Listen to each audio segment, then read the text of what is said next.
and welcome to Nina and the Emerald Queen Show. I'm the Emerald Queen. And I am Nina. We're out of order tonight, right? Okay.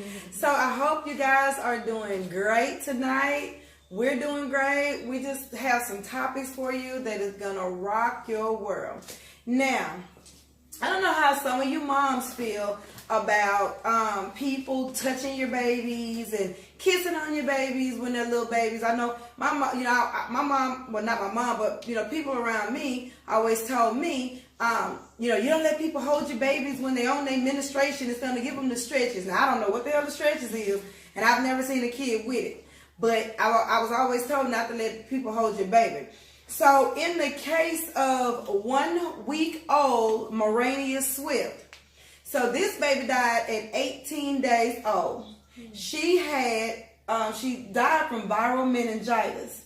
Now this disease comes from the HSV virus, which is the virus the herpes virus that causes you to have cold sores. Now here's the problem that I have with the whole thing. The baby contracted this disease at a week old at her mother and father's wedding. Now, I get it. Y'all wanted to get married. But why didn't y'all wait until the baby was old enough to be out in the public around people? They're dubbing this the kiss of death. So, my prayers go out to the family, but at what point do we kind of realize that, the baby's immune system is not as good, it's not as good as ours. So, how do you feel about that? I almost knocked my wine over, girl.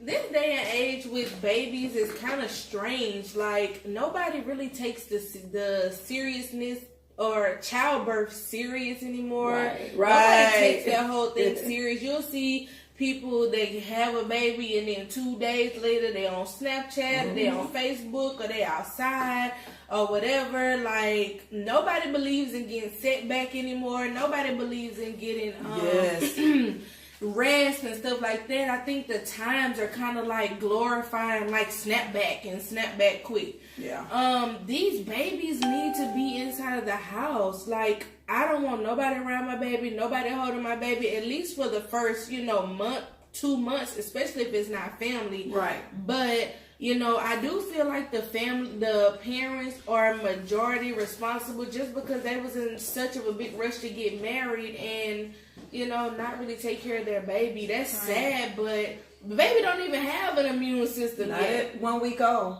So, I guess after the wedding, the mother saw that the baby was unresponsive, bless her little heart. And so, the meningitis virus attacks the membranes in your brain. So they rushed her to the hospital, and the doctors were like, oh my God, this baby has this viral meningitis. And so there was an incident with Black China that she was at an amusement park, and this lady reached over and touched her baby hand. Black China went livid. The internet was rolling. Well, she don't want nobody to touch her baby. Don't take her baby out in public, blah, blah, blah. But you can't tell anybody that about their kid. Like, how do you feel? And, Black China went ape shit on the girl. I'm talking, she slung the baby carriage. And, and then the bodyguards kind of, was around her. So how do you feel about that incident? That was an isolated incident because when the lady actually touched the baby wasn't with Black China. And so the lady didn't know that was Black China's baby. The baby was with the nanny, and the baby was reaching for people and reaching out of the basket. And as the lady approached and the nanny was walking towards her, with the baby laughing and playing and stuff like that, the nanny didn't give the lady any implication that she couldn't touch her or not to be friendly with her or none of that. It wasn't until after everything had happened that we found out it was Black China's baby and she didn't want nobody touching. But in general, on the flip side of that, when you are not the parent, don't be touching people's kids. Right, I do not. I don't care how cute a little baby is in the store. I will wink at you. I will wave at you. I will do all of that. But I am not finna touch anybody's child unless their parents initiate it or make it clear to me in some type of way that they're okay with me approaching that child or touching that child or playing with that child. Especially if you don't wash your hands, you don't wash your tail. you like to sneeze and cough and all of that stuff. Like, you know this about yourself. So why are you out here transmitting germs and messing with people's children when you know you don't even take care of your own, hygiene and stuff? But I just think people should stop touching people's kids. Stop bothering people's kids. It's dangerous out here, and these diseases are getting serious and serious, and these vaccines and all of that stuff is not being able to stop some of the strength of that stuff. So I think people should just stop bothering people's kids, period. And if you have a friend or a family member that got a brand new baby, no matter how much you want to see the baby, give the baby some time first to adjust. And then maybe, go get all in their face. That's just like whooping cough. I seen people can have. I have to call. Oh my God! Hide your kids, because they coughing on everybody out here. But yeah, whooping cough is the same thing. Like, you can give a baby whooping cough or whatever, and it can kill them. So that's right. Just leave babies alone until they get big enough to interact with, grown germs. Right, and and so they did test the parents. Both of the parents tested negative. So that means somebody, nasty family member, kissed their baby. Mm-hmm. So they ain't kissing a who? Yeah. Who are you? A 1 week old baby. You kissed a 1 week old baby. I don't even want you touching my baby hand. I don't want you touching me after I had a baby at 1 week. How you feel about me touching your baby? You touching my baby. I'm just saying, like, this is a lot, but shame on you, whoever you are, for kissing somebody else's 1 week old baby that don't even belong to you, and now you done killed this dang on baby. That is sad. So, prayers still with the family. I did see an interview with the mother, and she said, it was God's intention for the baby to be there at the time that she did. And she did bring them joy for the first week, and it was a beautiful experience. So my prayers go out to her and her husband and, the little angel. And, just God bless them, because losing a child, even after you've carried this baby and you held this baby, losing a child in such a, tragic way, it's still horrible. So prayer go out to you and your family. And she still has postpartum depression to deal with. And I feel like it'll get worse. It definitely is, because as a person who has dealt with postpartum depression so many times over, it is a horrible experience. And now, though she may be handling it well, some people take a couple months to start grieving. Some people take a couple weeks. And that depression, on top of postpartum depression, it hits you hard. She's going to be looking at all the stuff that they bought for the baby. Yes. Oh my God, what they put up, had a baby room. She had the room ready and stuff for the baby. So, so kind of a little bit off subject. Postpartum depression. Mm-hmm. So you said that you suffer from postpartum depression? Yes. Okay, so you this is a thing, y'all. So in the Black community, we kind of shy away from talking about stuff like that. Postpartum depression, molestation, things that go on with us. We're taught to covet so many things that people don't truly understand when it happens to them, because we haven't been taught to understand it. Mm-hmm. So postpartum depression, I've dealt with it a couple of times. Mm-hmm. And I was reclusive. I cried all the time. And some people even get suicidal because of depression, and your body is so drained and you're so tired and everything is just on you. So dealing with that, postpartum depression, and dealing with your baby, how did you handle that? So with me, my postpartum depression experience, I never had any thoughts or ideas or anything where I wanted to harm my baby. That has never been my experience, and I don't down anybody for that, but that part of it, I can't understand. The worst case of postpartum depression for me was with my third child, Elise. It just kind of felt like I was on autopilot. I was sad all the time. I was crying all the time. I felt like, I didn't have any help inside the home, help dealing with the baby, help dealing with the other kids. And I was just out of it. Like, depression will have you there physically, but not there mentally. So every day you're just getting up and you're going on and on and on with your normal routine, but inside you're not really there. Right. You just, it's just like you're stuck. It's kind of like you're stuck in a sunken place. It was just hard. I just couldn't do anything. I couldn't sleep. I couldn't clean. I couldn't cook. I couldn't do anything. I was literally like a prisoner in my own body, and I definitely wanted to commit suicide. And I've expressed that to you a lot of times, where I kind of felt like that was it for me. That was the breaking point. I felt like I was alone. I felt like I was at my lowest, and I just did not want to be alive anymore. I think though the funny thing about it is my children, and the thought of me being the reason why I'm not here for them, I was able to pull myself out of it. But I think that I was pretty much in postpartum depression for about 2 years before I was able to wake up and kind of see all the damage that was done while I was like in a daze.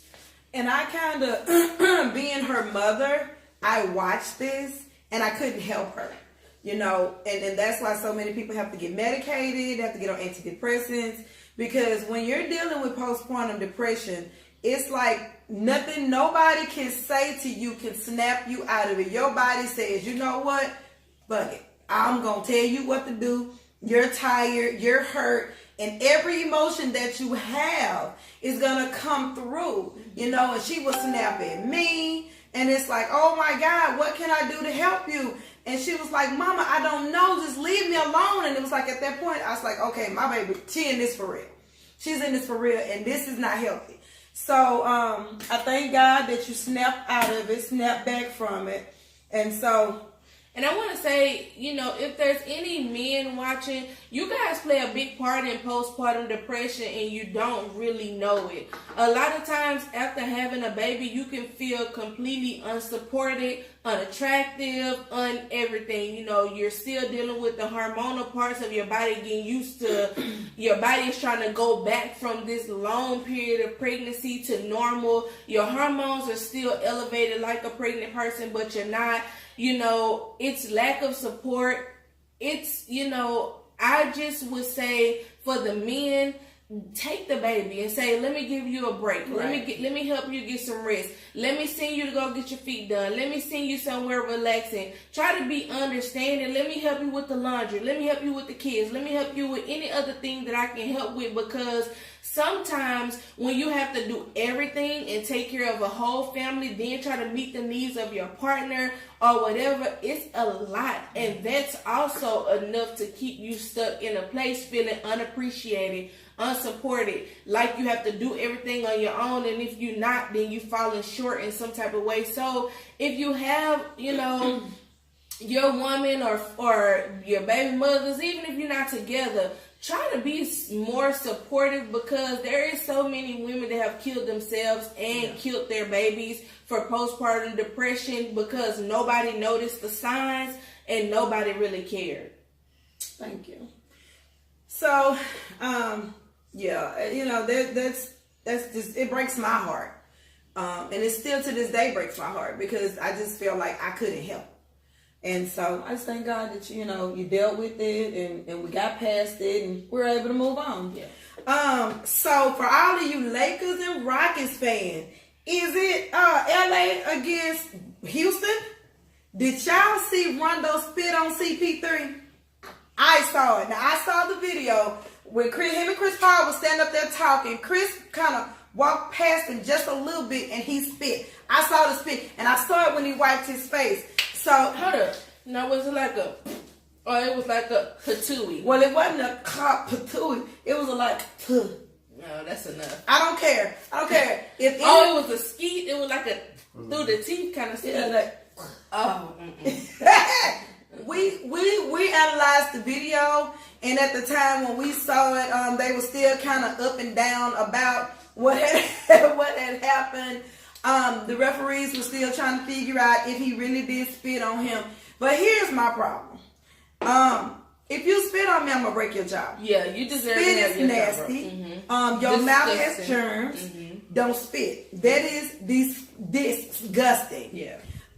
So, you know, but okay, so in that position, knowing that you can, you know, I'm sure, you know, you got kicked out the game for the rest of that game. So we don't know about suspensions for fighting. We don't know about fines for fighting. So was it worth the fight after he spit on him?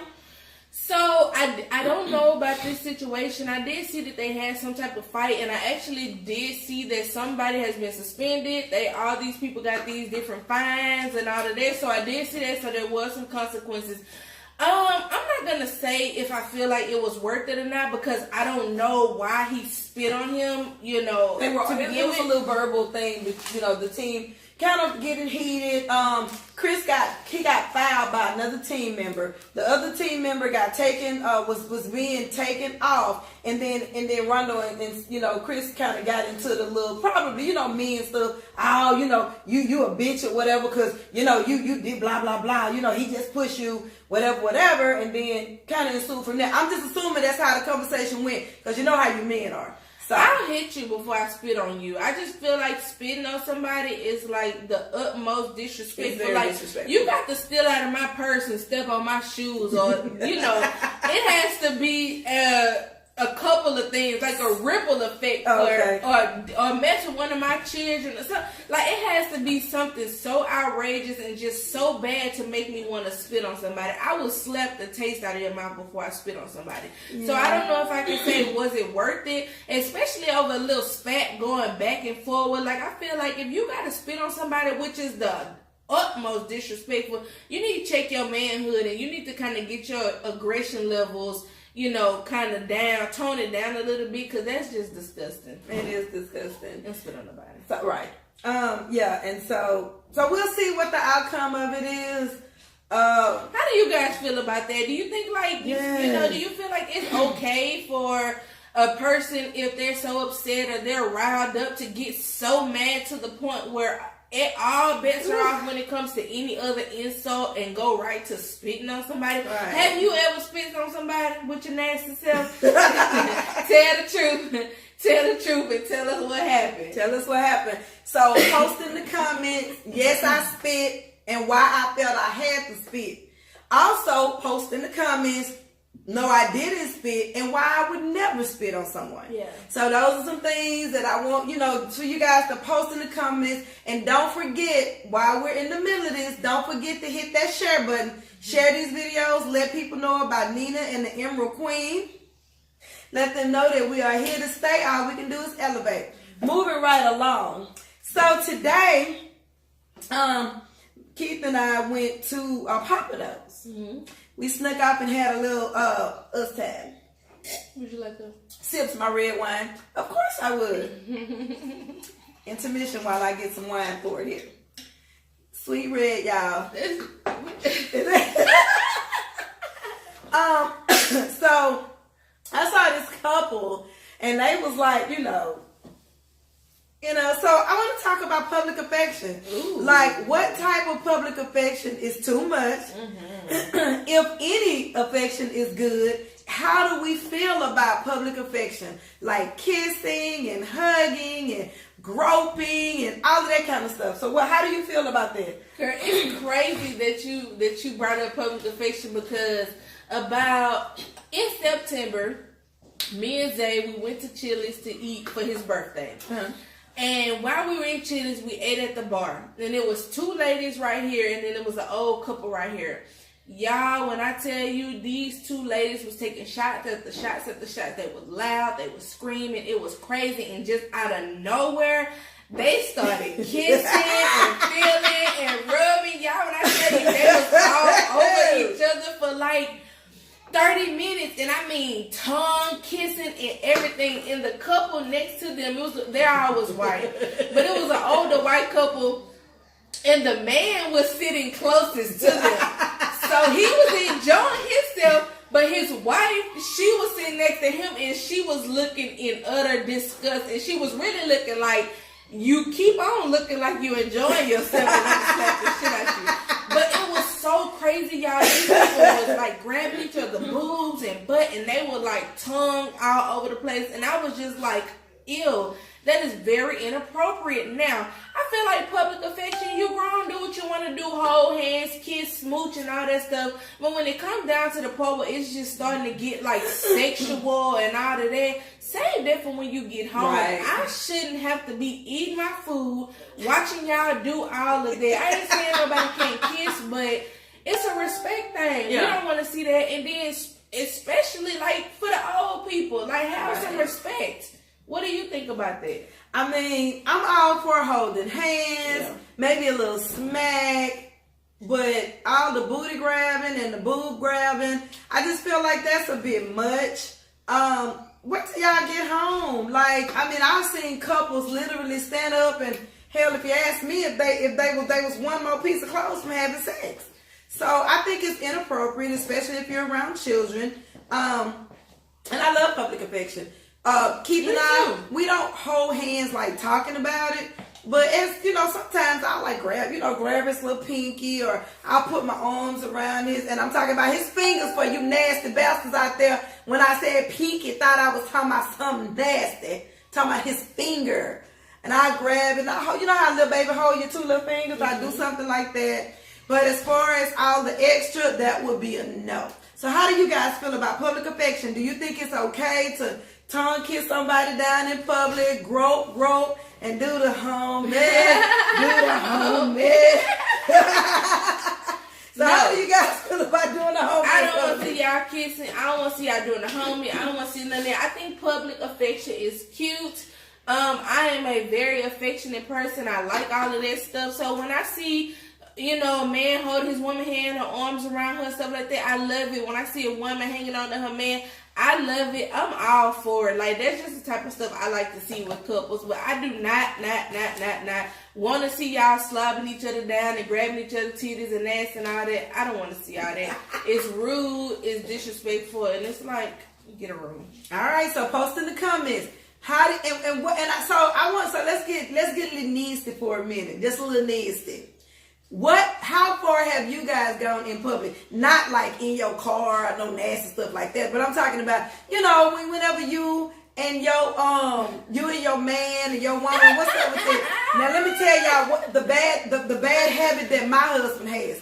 I just want to grab him and I want to get him shaking baby syndrome. He loves slapping me on my ass. I get it. This girl got 42-inch hips, honey, and a big old kadunk. I hate to get slapped on my ass, especially in public. And he don't care. That does not bother me at all. That does not bother me. That's like a love tap. No. It's not a love tap when his handprint is left on my ass. Well, you're on the receiving end of it. I just mean when I see it, that's just so like you're okay with watching a man slap his wife's ass?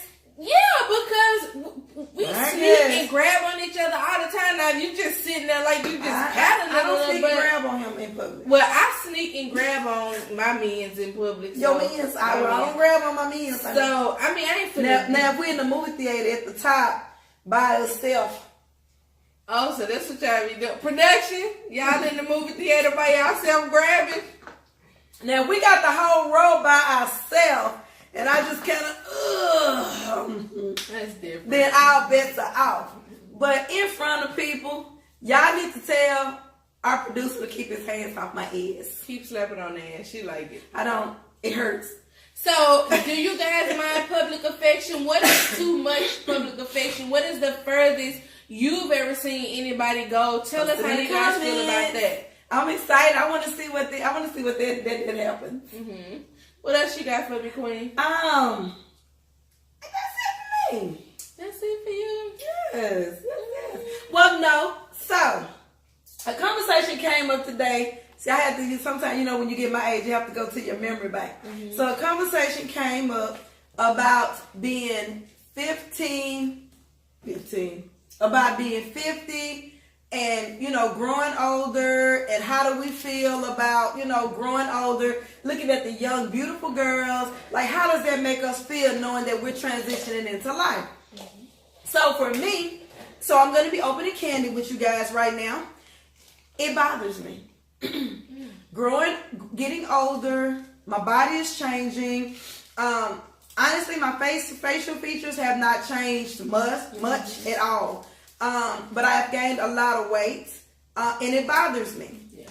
And so I think that transitioning from, the 40s, from the 20s to the 30s, you're good because you just now becoming a woman. And then from the 30s to the 40s, you living your life like it's golden, you know what I'm saying? Mm-hmm. And then from 40 to 50, it's like, oh, hell, like I'm old now.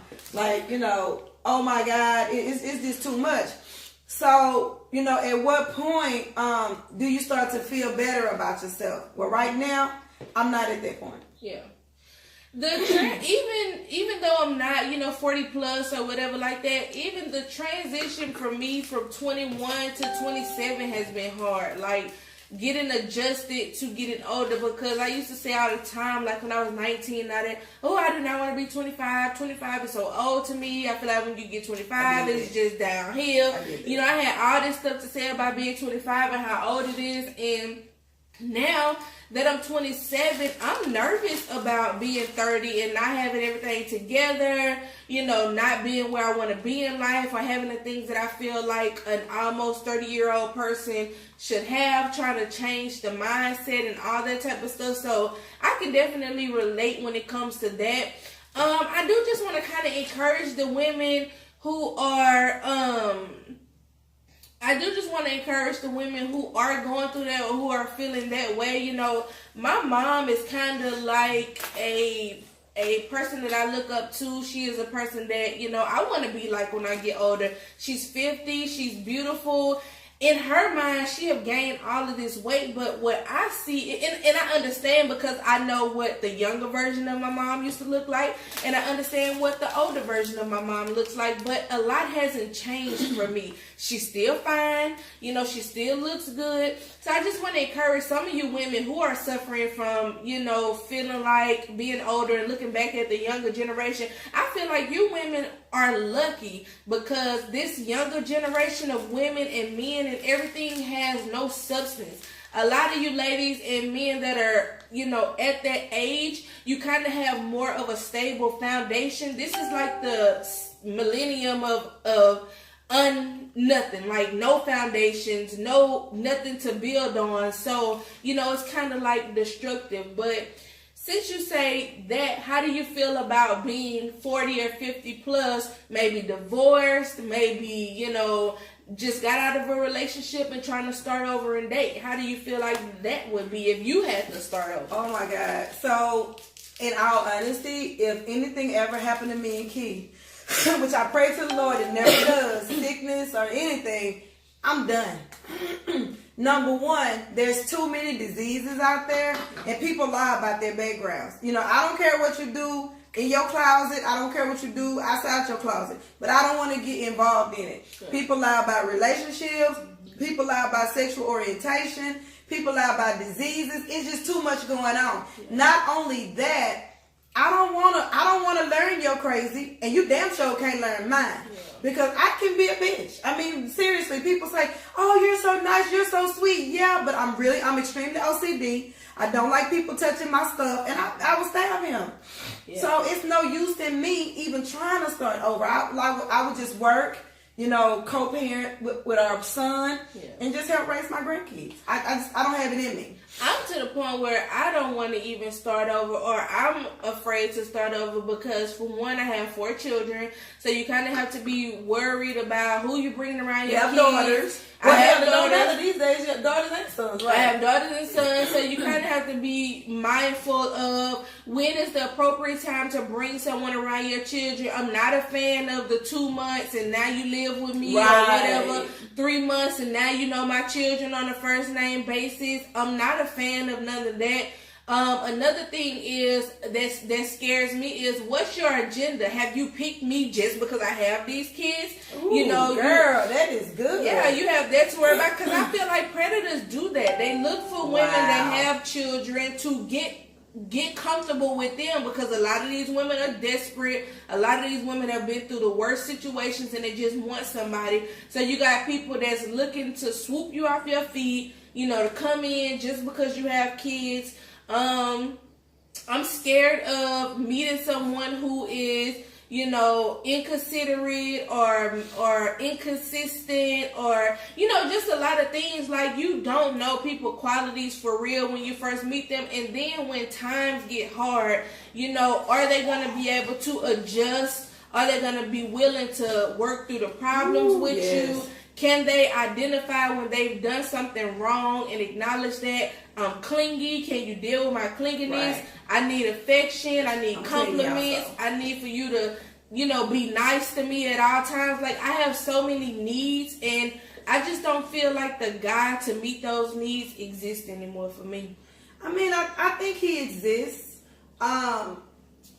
So before I met Keith, I was single for 2 years. Mm-hmm. I was single and I was celibate for 2 years because I felt that I needed to fall in love with me. I had been pretty much for the most of my life I've been married or in a long-term relationship. So I've never kind of per se not just been with somebody for a while, and so I just needed to regroup. Mm-hmm. I was helping Taisha with the kids, and I still had Fat Man. He was a teen.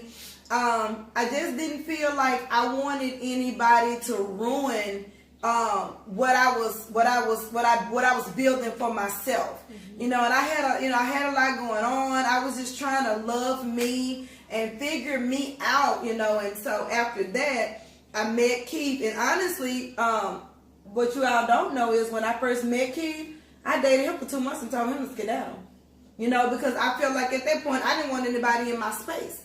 And so we ended up, back talking, but I don't know. It's just, it's a scary thing. And the dating game today, honey, like Forrest Gump say, honey, mama say life is like a box of chocolate. Honey, dating is like a box of chocolates. You don't know what you get until you bite into it. And when you bite into it and it break your damn teeth out, then you gonna know that wasn't a good bite. And then you don't know about the person's ex. Remember I was saying about that guy who went all the way to Chicago and cut that man's thing off just because his ex had moved on to this new man.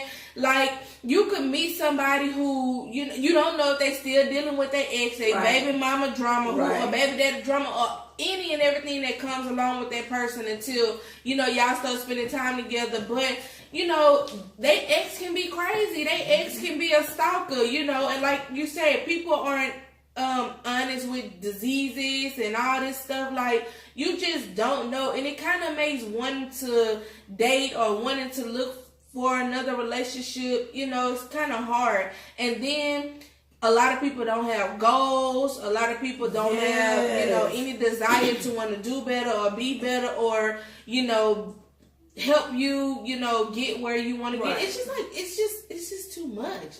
Right. And the thing about millennials, millennials live for Instagram, Snapchat.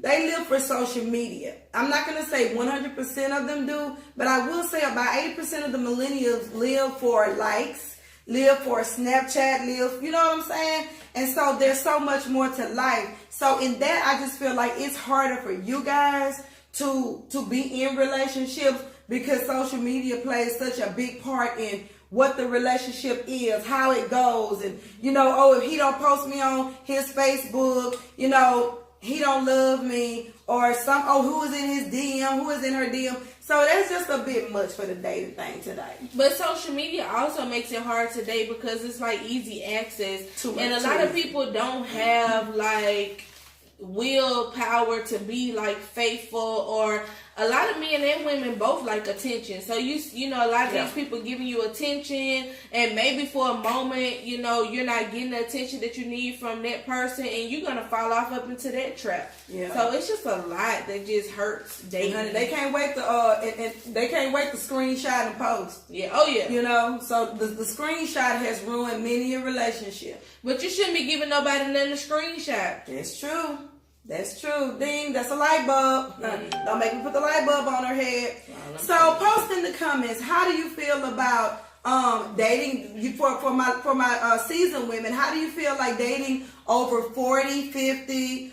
For you younger women, the millennials, how do you feel about what's going on in the dating games with you guys? Post in the comments. Let us know.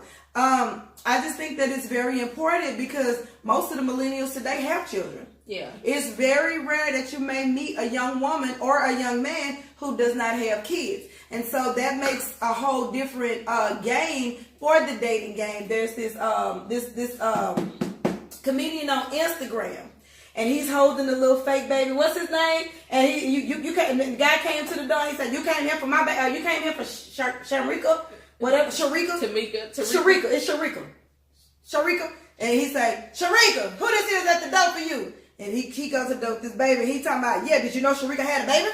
Wham, wham, wham. This Sharika, this your baby. So, girl, my crown got readjusted for that, honey. So, you know, she, whatever, was just pretty much letting, it's a man anyway. He plays this woman. I want to know his name. It's T Killer. T Killer, yeah, T Killer on Instagram. So he's so T Killer. He's so freaking funny, and he always, and I love him because he grabbed that robe and he get the, wait, Sharika, what you doing? But anyway, so you have to be, he gathers himself up. Oh, girl, let me gather them up. I didn't know you was that voluptuous, girl. Don't gather, baby. Let them out. Honey, when you find out your daughter is that voluptuous, honey, it's something going on in the family. This is a thirst trap. This is a thirst trap.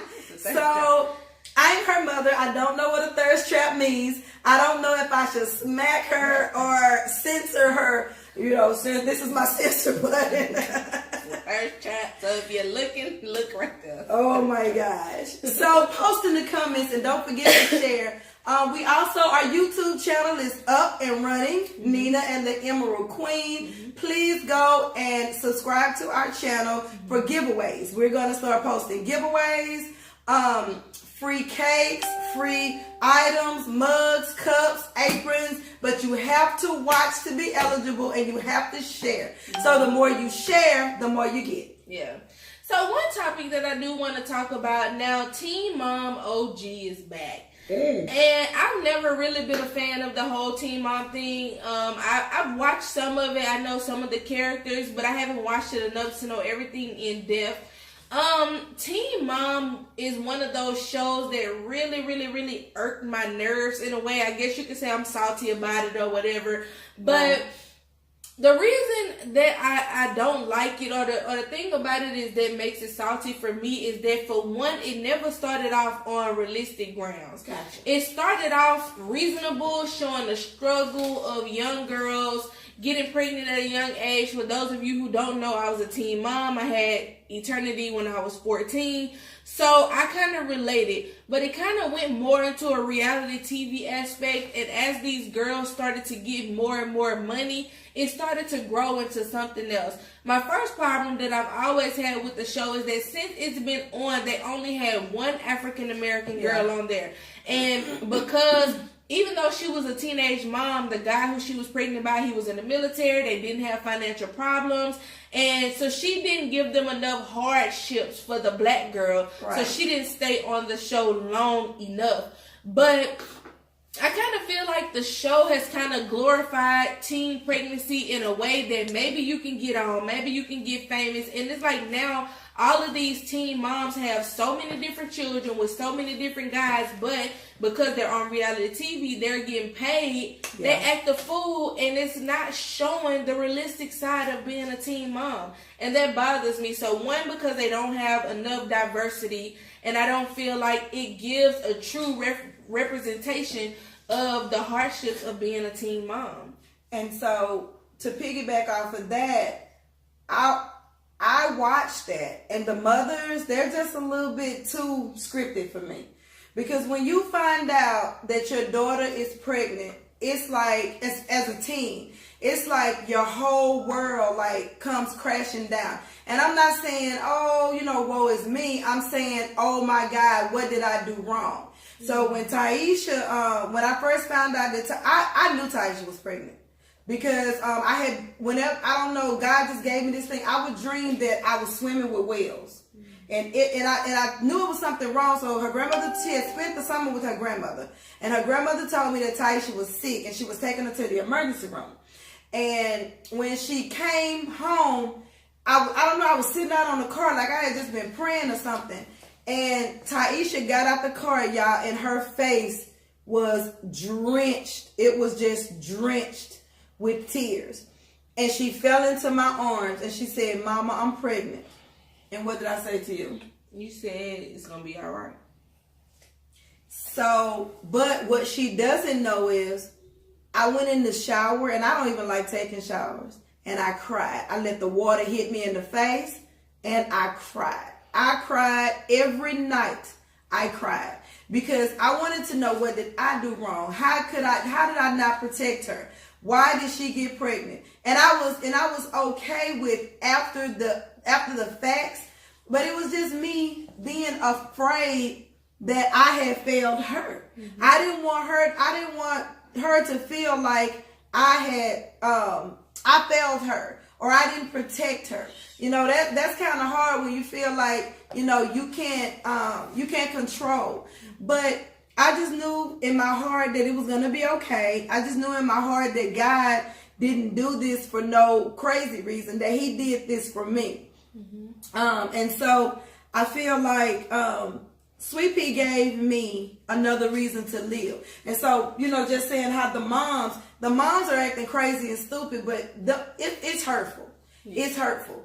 I agree. I think it was hurtful, and I think that was one of my biggest one of the things that upset me the most, because what people fail to realize, and this is a hard point to try to make because people are going to think what they want to think regardless, not all girls that get pregnant at a young age are fast, right, are very provocative, are sleeping around with everybody and all the things like that. That's not true.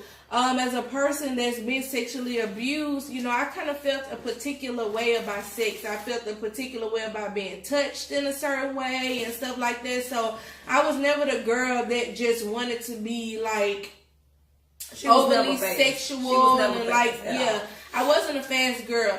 I think the thing, and I would never blame this on my mom, because my mom was a single mother she worked 3 jobs a lot of time, put herself through nursing school, beautician school. I mean, my mama was a hustler, and she didn't have the help that she needed, so a lot of times she had to be gone. So I would never put the fact that I got pregnant young as a lack on her end. I think the thing that lacked for me was information. Right. I never knew in a million years that at 14 years old you could become pregnant. Now, after a while, I start seeing girls around me pregnant, their moms kicking them out, fighting them all in the streets and all of that stuff. So I would see it, but it never registered in my mind because I wasn't that sexually active. A lot of these girls was very sexually active, different from me. It never crossed in my mind that could be you because I wasn't that way. Right. So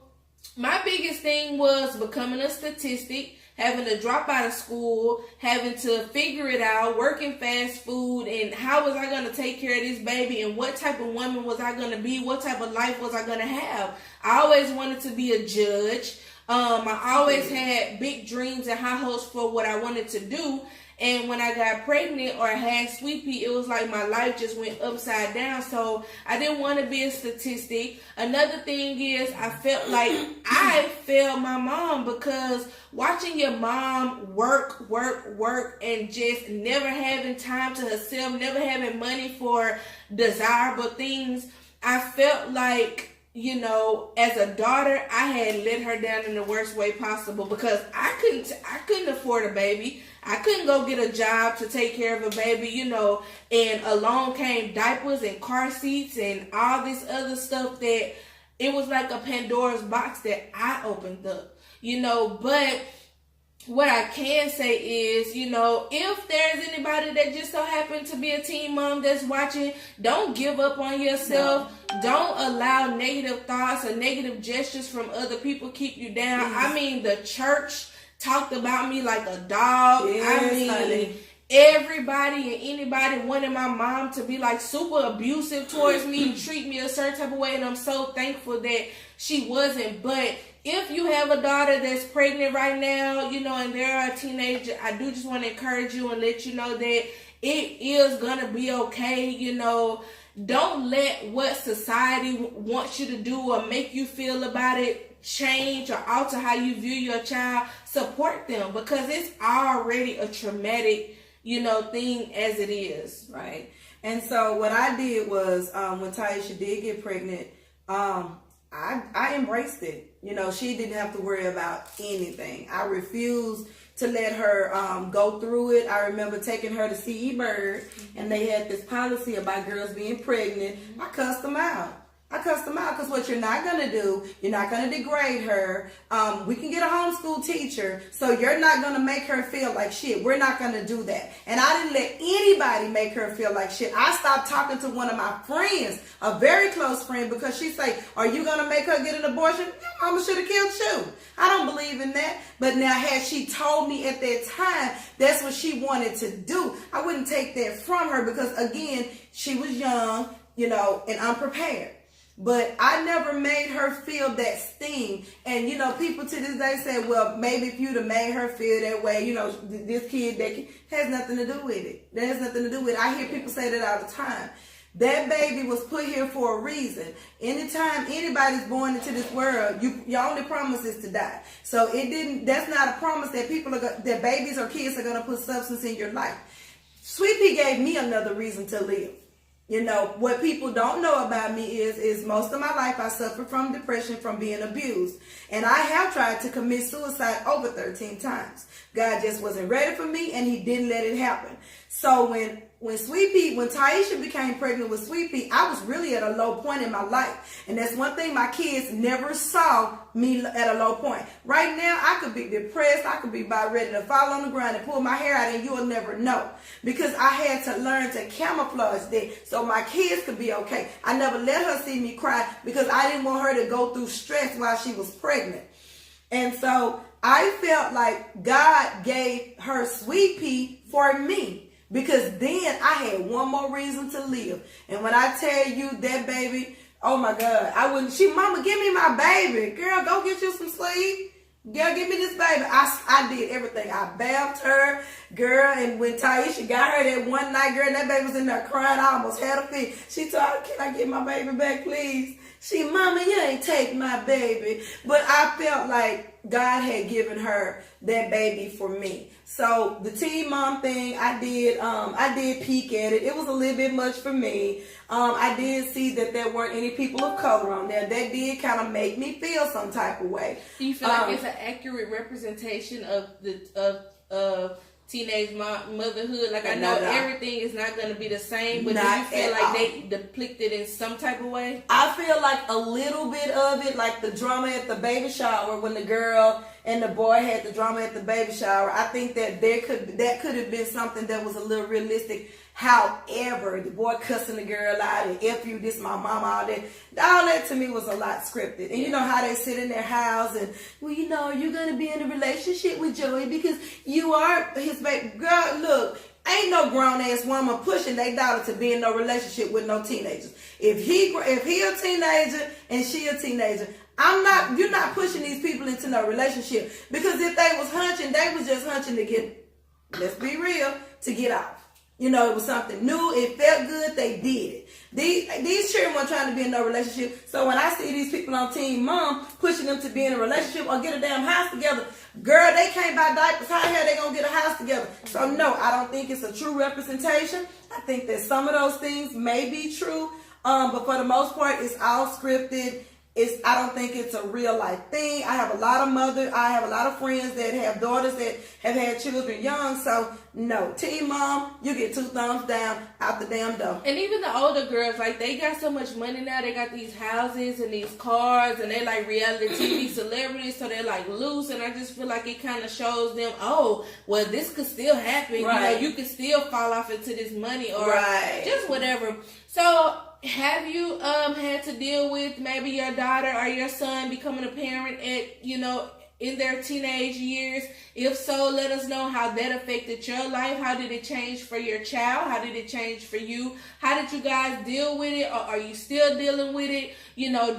Were you guys able to move forward in a positive way, or did it impact you guys a lot negative wise? Like, we want to know. That's something that interests me because my biggest dream is to have a non-profit organization where I can provide like strollers and diapers and stuff like that to teen moms. I'm never going to stop fighting for that. But tell us your experience. I really want to know, for real. So if you could do that for me, I would really appreciate it. Post in the comments. And I promise you, after the live broadcast, we read every comment. All right, y'all, we're going to wrap it up for tonight. So remember, share. Share our videos. Talk to it about your friend while you're sitting down eating your supper tonight. Tell your friend, girl, I watched Nina and the Emerald Queen, and they have an amazing show, and to follow them on YouTube. And pretty soon we're going to launch our Facebook page. So tonight was beautiful. I love you dearly. You know, and with these shows, I really, you know, I'm finding out new things about my own child and about my own self. Mm-hmm. So thank you all for watching. Well, we just wanted to be real. We just wanted to be authentic. You know, we do ask that you guys just give us some topics. You know, yes.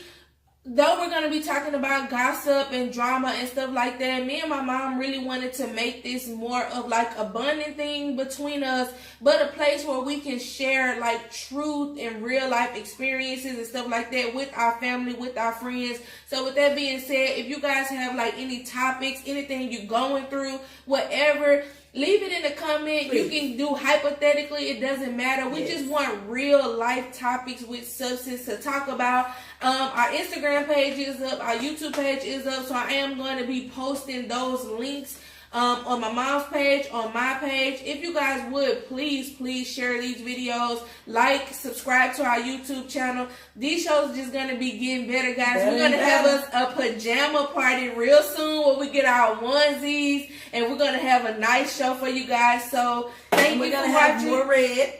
I drank all the wine tonight, y'all. And so I'm a little fucked up. But thank you guys. We're going to get the We hope you guys have a good night. See you next time. Good night. See you next time.